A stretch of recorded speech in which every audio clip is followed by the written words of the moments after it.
naman akla. Narito tayo ngayon upang matunghayan ang napakainit, nagbabaga at talaga namang usap-usapan at maraming pinaka-inaabangan na issue ni Ate Erica.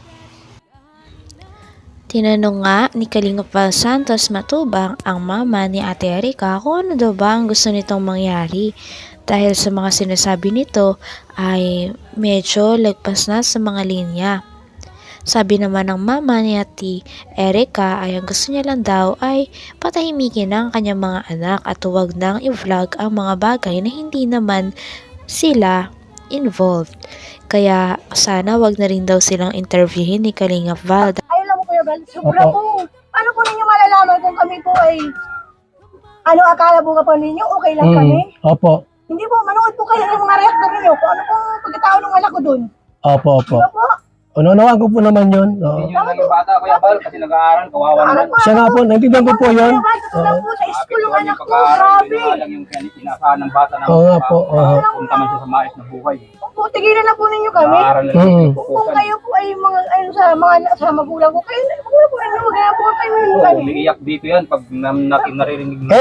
Pero wag ka na kayo Akala, di ba Kuya Bal, no? Akala ko ba, mahal na mahal niyo si Erica, ayaw niyo si Erica, di ba? Lahat, kung ano ninyo si Erica. Ate, kung mayroong gustong ipaayos sa amin, parinig, ano man, ako na kontakin, huwag na sa iba. Huwag na sa ibang mga vlogger. Kayo, tapos na po yan, sir.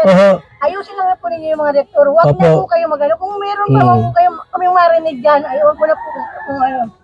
Narinig ko na po ninyo na yung masasabi ko. Kaya andito ako para ayusin natin yung problema. Magkarama, diyan kami nag-aaraway. Hindi ko niyo po alam ang punot dulo. Hayaan mo na po sila. Hayaan niyo po kami. Yun lang po ang hiling namin. Opo, naiintindihan ko po yun. Siyempre, masakit naman sa bata na kinokontent. Mas ina, durong na po yung ano ko. Grabe yung anak kong umiiyak. Hindi siya ano, siyempre, ako ina. Kahit di ba nung nag-ano ko, talagang sumingi talaga ako para matigil yung mga reaktor na yan eh. Kahit ayaw na pinipigilan ako ni minsan na Kikay kasi matagal na daw eh. Eh gusto ko talaga matigil kayo kasi minsan po, nagre-react kayo kay Kikay, hinahanap ng mga tao. Di ba may nagpo-comment din masasakit, walang kwenta, walang ano yung mga anak ko, di ba? Opo. Mukhang pera. Anong perang binigay ninyo sa anak ko? Di ba? 31, 33 vlog. May hiningi ba po kami sa inyo? Wala po kami hiningi sa inyo, di ba? Ang gusto lang po na nahimik. Kung may nagtao sa amin, may nagtulong. Wala na po yun. Hindi na po namin kayo iniintindi. Wala na po kami. Kami po ay nagpapasalamat sa inyo at natulungan nyo si Erica. Opo. Kami yun lang po ang pinakaano namin sa inyo. Maraming salamat po. So ate, ito lang, kung sakali meron kang mga gustong iparating sa amin, sama ng loob, huwag ka nang kumuntak sa ibang vlogger po kasi lalong lumala ang issue. O sir, Ano po? hindi po ko kasi yung sa sobrang kulang pong inis talaga kasi parang, siyempre nakapanood ko yan si kuya, ano na yan. Sa pag-uusap nga ni Kalingap Val ay nalaman niya na ang tanging gusto daw talaga ni Gemma na mama ni Ate Erica ay maayos ang kanilang problema. Ngunit gusto niya na maayos ito sa pamamagitan ng sila-sila lamang na mga pamilya.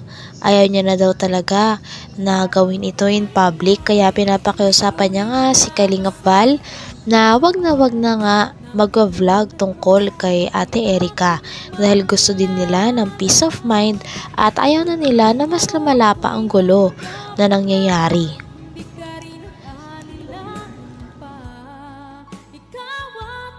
Hindi po ko kasi yung sa sobrang kulang pong inis talaga kasi parang, siyempre nakapanood ko yan si kuya, ano na yan. Siyempre, baka sabi ko, baka yan ang ano, kasi nag-ano na kami sa susunod sa dait. Opo. Nagtanong na kami dyan, ng mga anak ko. Pero ang sabi sa amin, pati kapatid ko makukulong. Ang unang makukulong dyan yung kapatid kong babae.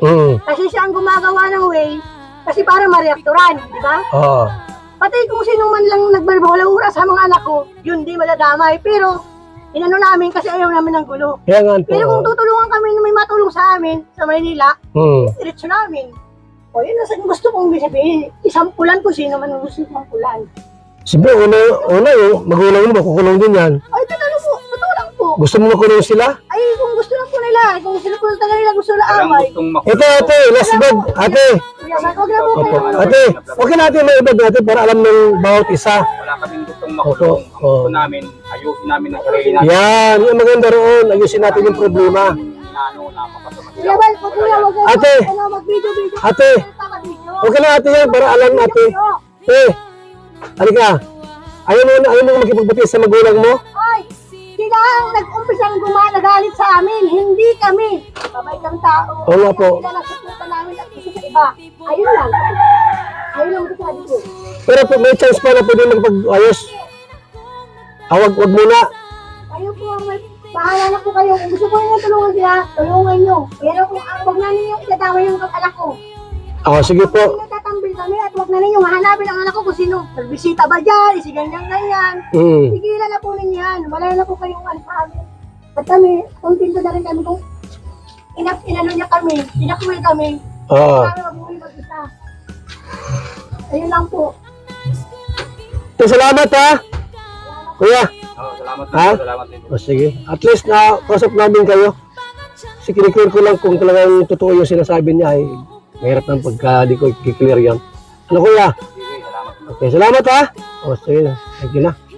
So ito mga kalingap, kung gusto na po ni Gina, ay huwag nang itambil si Erica. Walang problema sa atin. Diba? So, family problem yan eh. Salamat po mga kalingap. Ang pag-uusap nito ni Kalinga Val Santos Matubang at ni Gina ay sa huli, naintindihan din ni Kalinga Val at ni Ate Gina ang isa't isa. Sinabi din ni Kalinga Val na ito na rin daw ang pinakahuli na magiging content niya tungkol kay Ate Erica. Kaya naman daw sasabihin niya rin ng mga vloggers na nagre-react sa mga video na huwag na rin ituloy at huwag nang gambalain sila Ate Erica at ang kanyang pamilya nang masolve na nila ang mga problema nila sa kanila lamang. So yan po mga kalingap. Ang gusto po nila ay huwag nang i-content. Huwag nang i-content si Erica o sila po mga kalingap. Ang sabi ko naman, huwag kayong mga magpa-interview kahit kanino mga vlogger para hindi na po humaba ang istorya. So ito pong video po ay last upload ko ito. At ngayon po ay August 6. So hanggang August 8 tayong mag-content. 9 po, sana wala na mag-content na mga reactor ng Kalingap para huwag na rin po sila mag-content umakyat pa sa mga ibang live streaming para huwag na po humaba yung kanilang yung usapin tungkol dito dahil nga naman ang away pamilya po ito. Ako po ay kaya ako pinuntahan dyan sila para linawin ko lang yung sinabi niya po na walang binibigay si Kalinga Prab kay Erica. So ang sinabi niya na walang binigay nung umalis. Siyempre umalis, may trabaho, retirement, separation fee. Siyempre wala na umalis na Tsaka may usapin tungkol sa pera, ayun tungkol sa pabahay. So yan lang po mga kalingap. Pagbigyan natin yung hiling na huwag nang i-content kasi siyempre po yung bata, kawawa naman yun. Nag-aaral po yung anak niyang si Erica po.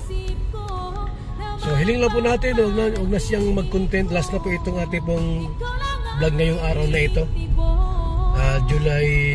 August 6. Last na po ito, hindi na po ma-content sa kanila. Kung yan ang request nila po. At hiling ko lang po na huwag na rin i-content. Huwag silang umakyat sa mga live streaming ng mga ibang pasaway na mga reactor na ang hangad lang po ay guluhin. Huwag na siya makikian doon. May problema siya, meron siyang problema sa Kalingap. Siya mismo po ang direkta magpag-usap sa akin. Huwag na kung kani-kanino. Maraming salamat po. Hanggang dito na lamang muna ang ating napakainit, nagbabaga, pinakainaabangan at usap-usapan na latest issue ni Ate Erica. Maraming salamat sa inyong panonood. Hanggang sa muli. Bye!